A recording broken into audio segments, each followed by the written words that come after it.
the most done haircut in the world. What is the most done haircut in the world? No, the most done. Look around. Long layers. Long layers, correct? Yes. Probably 80%, 70% of the women in the world wear long layers now, Yes. right? Yes. Okay. Why? Why do they wear long layers? Here's why. Because if they're cut right, you look amazing. Yes. Because women like to have their hair, right? Yes. And because it is still very fashionable. So you get all three of those things in that haircut. Although the way I'm going to share with you how to cut long layers is nothing like anybody else cuts long layers, okay? My brother and I specialize also in long hair. And the key word is sexy, all right? That's the key word, sexy. So, she wants to be sexy. So I'm gonna pick the best head for the class, not based on anything but the hair texture and so forth. So I will leave all of your length. Okay. See, one of the things is that when somebody comes in for a haircut, have you ever noticed this? You guys even get it now, right? Right. What is it? What's the word? First word coming out of their mouth? Leave the length. Leave the length. Exactly. What's the first thing a hairdresser does? Cut the Turn them around and cut the length off. To start it off, it's like you just immediately piss this person off, or they don't trust you anymore. I don't even go near the length till the end. That's when I get it, when they're not looking. But I'll show you how I get it, and I'll show you a whole reason of why I do it this way. So, my brother and I, for years, we heard it, you know, over and over. Leave my length, leave my length. We were like, oh, God, I want to do a cool haircut. I want to like go off on you, you know? Leave my length. And then pretty soon we were like, okay, we can't fight it. Let's join it. If we're going to do long hair, let's do the most awesome long hair that anybody does. Okay? So I'm going to share with you some techniques on how you can then create these same looks. All right? It's all in the techniques. Okay? The techniques you use will dictate the kind of hair that you do. It's that simple. Right? It's all in the techniques. If you don't know the techniques, then you can't do that. If you only know 2 or 3 techniques, you will only do. But if you know all techniques on how to make hair do all the things you want to do, movement, structure, texture, layers, invisible layers. I'm going to share all these things with you right now. Okay, so it's nothing special.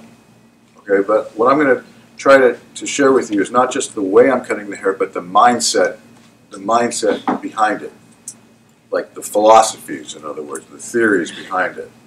Because that's the most important part. Because then you can take those techniques and you can incorporate them into anything that you want to do. Okay, if you understand. Like when to use it, why to use it, how to use it. Okay. So I'm going to come at you with a lot of words, but I'm going to come at you with a lot of visuals too. Okay, so a good way to learn is visual. You need to see visual. Okay? But also what I want you to do is I want you to listen to the words and write them down and put them in the right places, because there's a lot of times when people they say, Riccardo, I can't learn that way. I need to do it. But then I say to them, no, you're lazy. You don't want to listen. I mean this. So you got to listen to these words, okay? And let them stick in your head. Just don't let them go in there and go out. Let them stick in. Great way to learn haircutting is by diagram haircuts. Haircuts are like architecture, okay? It's like you can put haircuts on a literal drafting board and draft them out, just like a person does a building. So we're not going to put a middle part on her, okay? Have you guys ever had somebody say, I want a middle part? Yes. Yeah. Okay. And do you guys do the middle part? Yes. Sometimes. Because you do whatever they say? No. Okay. There's going to come a time when you're the expert. In the school, you kind of feel like, okay, I got to make the client happy. But then there's going to come a time when you go, no middle part. And they're going to say, why not? I always wear a middle part. I'm going to say because the middle part's not good. It's not good on you. It's not good on anybody.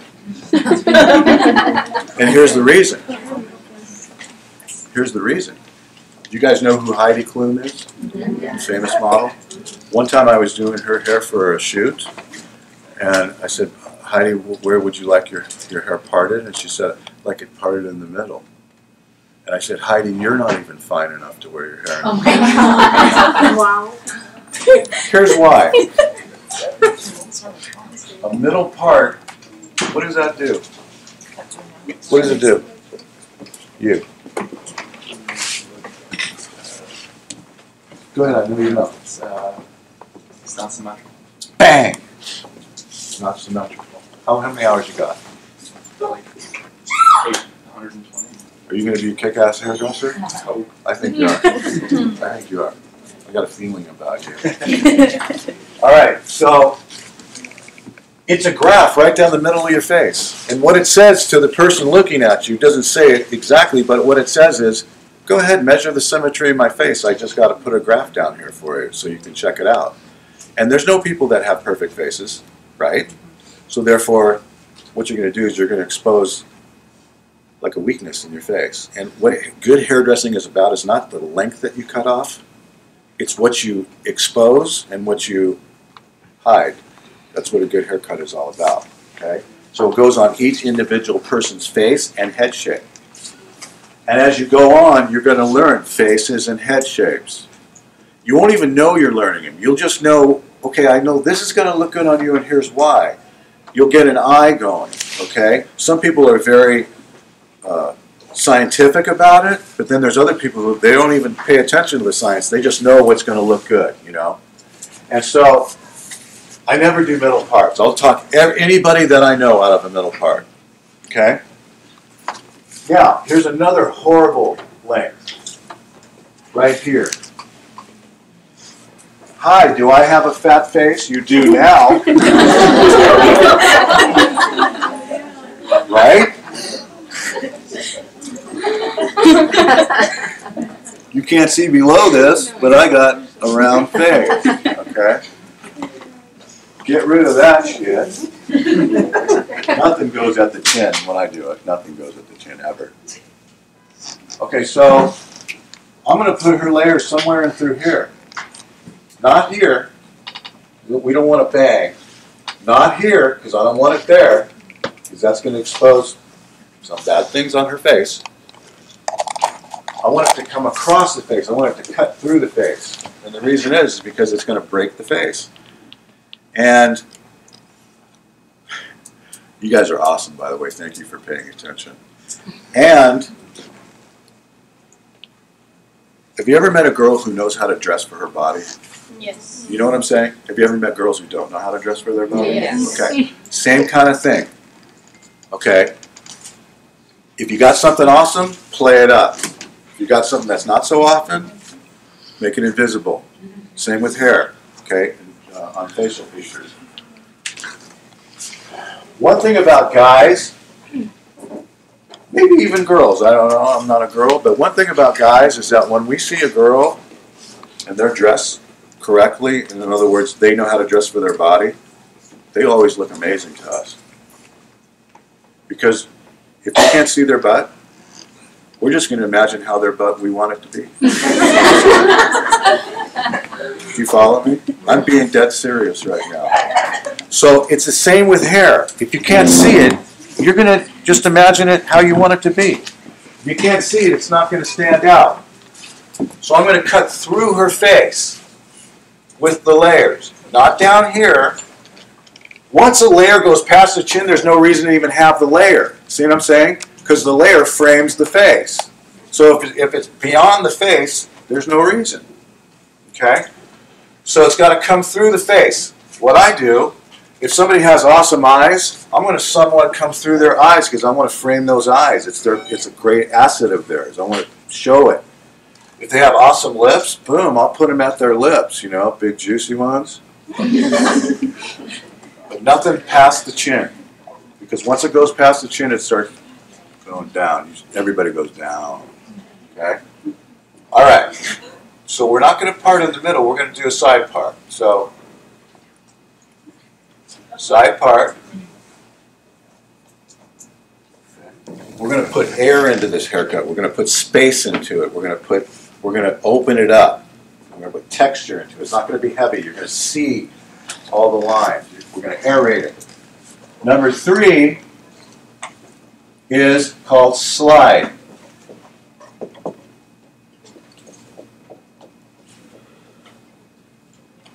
Slide. You can also call it slide cut. What slide cutting does is it cuts angles, it cuts severe lines, it cuts circles. Okay? And then number 4 is channel. Okay, so over direction, aeration, slide cut, channel. Now let me diagram this line out. So now here's the line that we're going to cut. Okay. Here's the angle that we're going to part.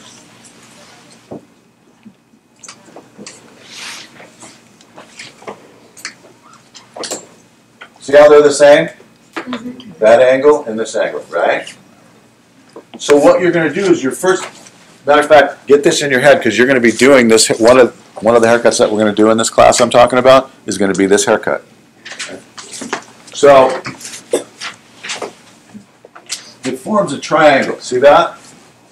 So when you have a side part and then you part it on a diagonal, it forms one whole section that is literally like a triangle. Okay? And then that hair gets pulled here. This is what's called over direction. Okay? So 99.9% of every hairdresser in the world, when they cut this line, they don't over direct it, they comb it down and then they cut an angle. There's only one problem with that. In this haircut, we want texture. We want movement. We want it to be light.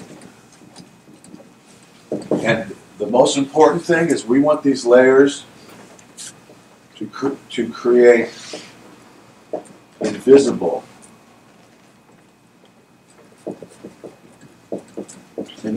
layers.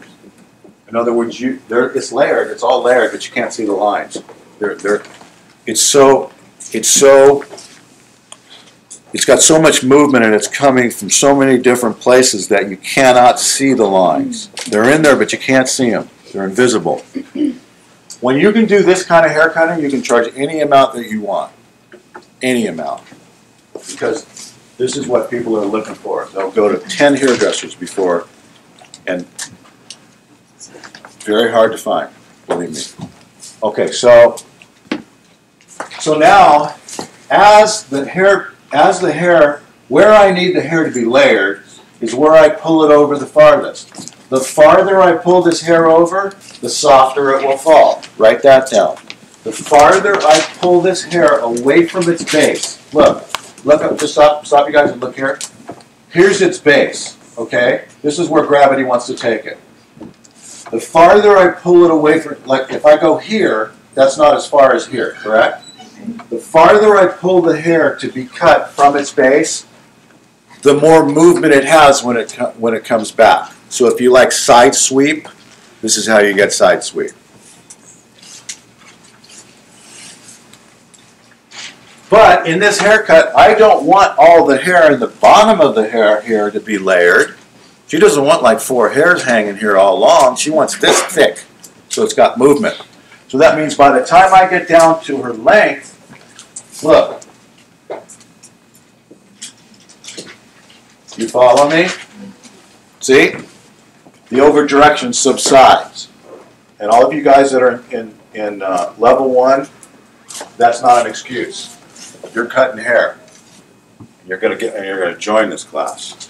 You know why? Because it's never too soon. Never. By the way, I just want to tell you about my brother. My brother never once clipped a head of hair.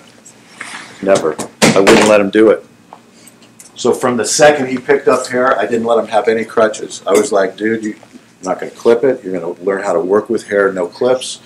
you're going to do these. He doesn't even know how to do basic. He never learned basic. He just went straight into advanced. Okay, so look here. If the hair is real long, that's what we got to do. Am I right? So all of this hair is going to be shh, shh, shh, shh, shh. When it comes back, it's going to be and have all this layer here to the length. If the hair is really long, then pretty soon you can't use straight lines. Look, because a straight line will cut it, right? So that means at this point right here, we got to start curving the line, and that's where this comes in. Now, what is aeration? Aeration is now. Can you get my shirt? Okay. Aeration means it's a technique that I'm going to use with the scissor. Hand me my curve, please. This is the scissor I'm going to use for the haircut. Do you see anything? Is there anything different about it? It's curved, right? Does anybody in here ever use a curve shear? No. They're so sick. Okay, why do I use, and see how long it is? Why do I use a long curve shear? Here's why. For this haircut. I use also regular shears and short and long, straight. But like an artist that creates, you need different brushes to create with. Your scissors are just like different brushes. You need to have 5 or 6 different kinds of scissors, okay? So if you already have a pair of scissors, the next pair of scissors that you should get, that I would recommend you get, is a pair of long curves, because it will add and expand your hair cutting. Here's why. Look at all the stuff that these do. First of all, if you want to cut around facial features, ears, and so forth, it's awesome to have a curve on the blade. If you do a lot of scissor over comb on men, right? Look, they're curved for the head already. If you do a lot of fades, take them and you use them anti, and you concave out with them, okay?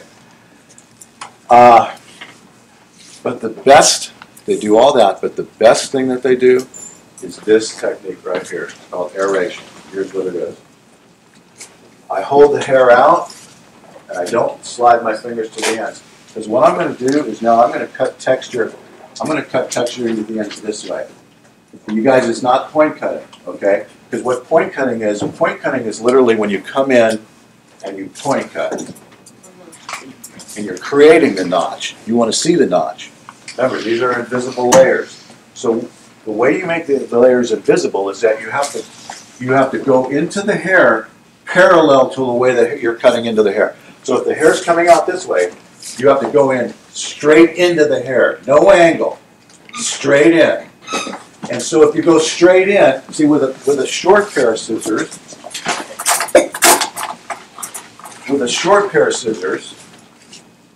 we point cut, right? But it's going to be really hard to aerate with a long pair of scissors because look, if it goes in and it's straight, nothing's going to come off. Am I right?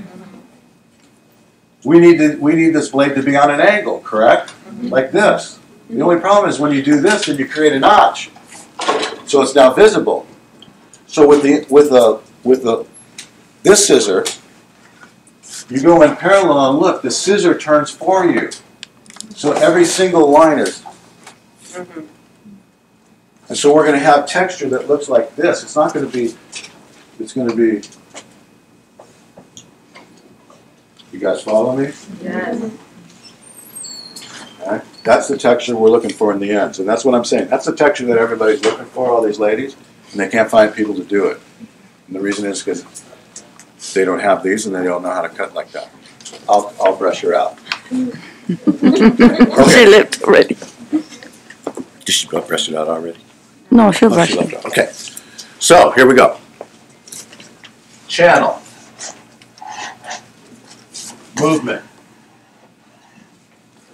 Channel. Movement. These two things go together. Link them. Channel. Movement. Link them on your paper because I want you to, that once again, I've got to get this mindset. Channel movement. What does that mean? Okay. Think of things that flow. What flows? Water. What else? Air. What else? Hair. Right? Okay. How do you move all those things? In channels. It's the only way. So in other words, if there was a river over there and I want to irrigate that field over there, I would have to create a channel to get that water from there to here, correct? Same with air, right? If you're air conditioning, you're going to channel it, okay? Same with hair. So connect those two. Channeling and movement are totally connected. I'm going to create the inner movement. So one thing is how you cut the ends. The other thing is how you cut the interior and how do you get the interior to move. That's what an amazing, really good haircut is that all that direction and movement is cut in. You don't have to style in it. It's cut in so that the styling just goes boom. Okay? And the look, once again, is what everybody, all these ladies who are paying $100, $200, $300 for a haircut, that's what they're trying to get.